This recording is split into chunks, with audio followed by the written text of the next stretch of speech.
you have views on this idea of passports. I note that you're quoted in one of the newspapers today. I think it's the Daily Mail. What do you say to the idea?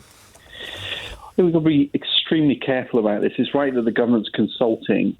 The basic problem here is, as you said, you have the potential to discriminate here if people are not able to, for instance, get the vaccine. So the first thing is, before you consider having a vaccination certificate of any kind, it has to be open to everybody to get the vaccination. Otherwise, you're basically saying, oh, here's a class of people that we're allowing employment and allowing certain opportunities, and here's another class of people who, through no fault of their own, are going to be denied those same opportunities.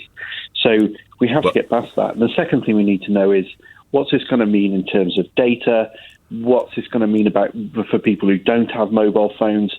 Again, you can't say if you don't have a mobile phone, but you do have a vaccination, you can't access services. So you have to be extremely careful about how this is done.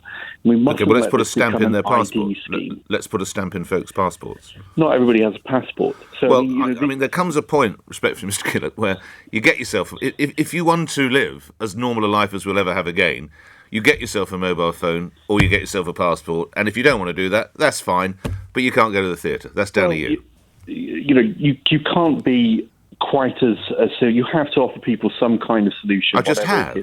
No, I mean, of course, there are going to be people who are, for instance, unemployed and they may not be able to afford that. There might be people who don't have all the identity documents ready to be able to apply for a passport. You have to think we've got this plenty through. of time. The doors aren't opening for a couple of months. We're not objecting to the idea of vaccination certificates.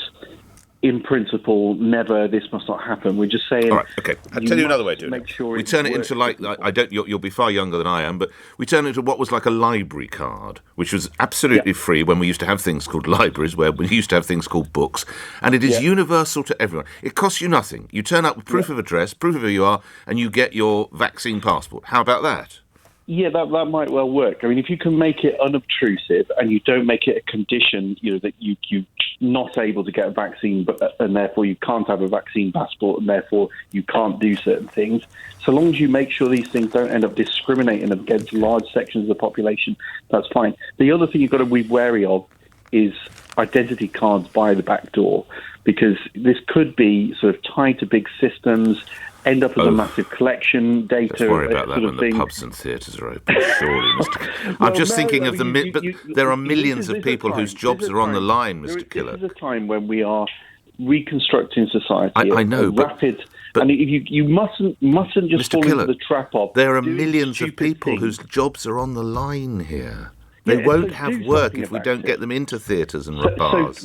So do something about it, but don't use this as an excuse to do really bad things that you wouldn't be able to do at other times.